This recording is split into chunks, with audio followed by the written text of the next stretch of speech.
اكبر جريمه تستحق القتل عندنا عند جميع المسلمين دي الرده يعني تستحق القتل عند جميع المسلمين دي خليها انت تفهمها بعدين لكن انا بديك من الكتاب بتاعك قال من بدل دينه فاقتلوه قال دي رساله للارهاب قال في كتاب حقيقي ده كلام الرسول عليه الصلاه والسلام اول حاجه ونحن بنصدق ونؤمن به قبل ما افصل لك في ليه قال كده والحاصل ده خليه بعد شويه. Once described in 2019 as a useful idiot for the counter-revolution, Musamma Fakiri has spent the last 5 years fulfilling that dark prophecy. No longer just a marginal street debater, he's emerged as the digital war mufti for military absolutism. رسول الله صلى الله عليه وسلم لا تسبوا أمراءكم ولا تغشوهم ولا تلعنوهم. While Sudan bleeds, Fakiri uses the 2023-2025 conflict to peddle lethal brand of radicalism, an ideology that demands a blind submission to the generals while branding every democratic voice as heretic. قيادي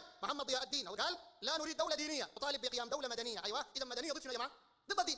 أما شباب السودان الطيب المسكين الكريم القاعد يقول ورا النازل وراه مدنية هو فاهمة إنه مدنية ما عسكرية. أما الأحزاب اليسارية اللي هي ضد الدين زلقوا كلمة مدنية وقصدوا بهم لا دين لا إسلام لا قرآن لا دين محمد. From the safety of his screen abroad, he turned the Quran into shield for the military headquarters, telling staff and population that their suffering isn't caused by bullets, but by their own spiritual impurity. احنا اخواننا في السودان في حرب شعواء حرب كبيره وعجيبه جدا قضت على الاخضر واليابس واثرت على كل شيء وكانت سببا في نزوح الملايين من السودانيين وفي قتل وتشريد عشرات ومئات الالاف من السودانيين المسلمين الابرياء. الحرب دي وغيرها من الحروب في اي مكان السبب فيها الاعظم هو الشرك بالله. اما الناس اذا تركوا الشرك وحدوا الله تركوا القبب دي والاضرحه ربنا وعدهم انه يامنهم من السماء وعد من الله قال Isn't seeking reform, he's performing the religious laundering of military failure. Musamma Fakiri doesn't just debate his opponents, he excommunicates them from the national conversation by blurring the line between secular dissent and religious apostasy. He provides a theological hit list for the state, ensuring that anyone who dares to dream of democratic Sudan is branded an enemy of God. على فكرة الكتاب صغير لأخونا مزدم الفقيري ففي كلام أنا كنت قريته كلام مخيف صراحة يعني هو بيقول شنو يعني من بدل دينه فاقتلوه. سمعتوا الكلام ده؟ سمعتوا الكلام ده قال لكم من بدل دينه فاقتلوه. فيا اخواننا انا كمسيحي مثلا انا ممكن عشان اكون معكم قريب مثلا انا داير اكون مسلم لما يا مثلا انا الليله مسيحي انا مسيحي بدلت ديني بقيت مسلم. هل المسيحيين يقتلوني لانه انا بدلت ديني؟ الكلام ده الكلام ده اشاره واضح يا اخواننا للارهاب. عشان ما نتكلم كلام كثير السلفيين ما يجوا هنا الجامعه هنا ويجي يتكلموا يقولوا يا اخواننا الاسلام وما الاسلام. This was George Santino Atian, a Christian and graduate of the University of Khartoum in Sudan. I'm not saying that he personally suffered for 30 years, but people like him have lived under this system for decades. And to be clear, this video is not about persecution. I'm talking about different issues, so I cannot turn this into a 10-minute video about Christian persecution under Islamic regimes. This young man argued that killing someone for leaving Islam is a terrorism. If you're watching this video, I want to say this. You're brave. Christians in Muslim-majority countries show great courage. Their faith in Jesus remains firm even when Islamists persecute them and pressure them to abandon Christ. Let us now address one issue within Islam, apostasy, which means leaving Islam and the mechanism used to prevent it. Apostasy, known as ridda, is the act of renouncing Islam. Historically, this was treated as serious crime. After the death of Muhammad, several tribes left Islam, which led to the wars of apostasy and the first caliph Abu Bakr. From the beginning, apostasy was not treated as a private spiritual decision, but as a threat to the Islamic order. Leaving Islam was seen as rebellion and heresy. Any departure from accepted Islamic belief could be labeled apostasy. In many cases, the punishment was death. This was not accidental. It was built into the political and religious system to protect uniform belief and prevent reform. The penalty for apostasy created fear, sending a clear message: questioning Islam or leaving it was not allowed. Reformation was never presented as an option. Doubt itself was treated as dangerous. Islamic sources reinforce this way of thinking.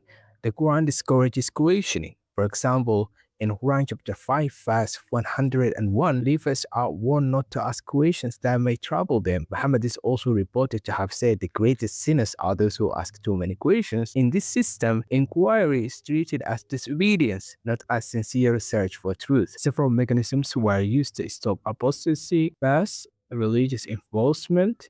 Clerks and scholars control interpretation and suppress alternative views. Second, fear and punishment. Apostasy was criminalized and often punished by death. Third, social and legal pressure. Leaving Islam was not only a religious offense, but also a legal one in many Muslim-majority countries. Apostates face rejection from family and society. Fourth, suppression of dissent. In the past, daughters had no way to connect with others. They were isolated and silenced. Today, these mechanisms continue in modern forms. Countries such as Iran, Pakistan, and Saudi Arabia use digital surveillance, censorship, imprisonment, and sometimes execution against apostates and critics of Islam. However, something has changed. The internet has weakened these controls. Online forums, social media, and encrypted communication allow doubting Muslims to find information on each other. According to many studies, 78% of ex-Muslims say online forums were the main reason they began to doubt Islam. Authoritarian regimes struggle to stop this. When they censor or punish people online, these ideas often spread further. And instead of stopping apostasy, repression sometimes accelerates it. Even in highly conservative societies like Saudi Arabia and Iran, where public apostasy can be punished by death, surveys show that many young people privately identify as non-religious. Some reports suggest up to 25% of young Saudis fall into this category. In 2020, Sudan repealed Article 126 of its penal code, removing the death penalty for apostasy and instead making accusations of apostasy a criminal offense. Under Sudan's former Islamic military regime led by Omar al-Bashir, Sudanese citizens who converted from Islam to Christianity faced the death penalty by hanging for apostasy. In May 2014, a Christian woman named Meriam Yahya Ibrahim was sentenced to death by hanging for apostasy and after 100 lashes for adultery. Well, there is a new effort tonight to pressure the White House to help a woman sentenced to death for her Christian faith. She was jailed after marrying a Christian man, which is forbidden for Muslim women under laws in Sudan. Just this week, she had to give birth in the notorious prison where she now resides with her newborn and a 20-month-old. She refused to renounce her Christian faith. Her death sentence was overturned on appeal in June 2014. Meriam was released and later left Sudan. Thank you for watching. In my next video, I will explain why Muhammad Fakiri outlined Islam is known for intellectual bullying. For these highly educated scholars instead debates weak and marginal opponents in order to secure easy victories for his followers. I will also respond to some of the questions he raises about Christianity. If you enjoyed this video, please remember to like and subscribe.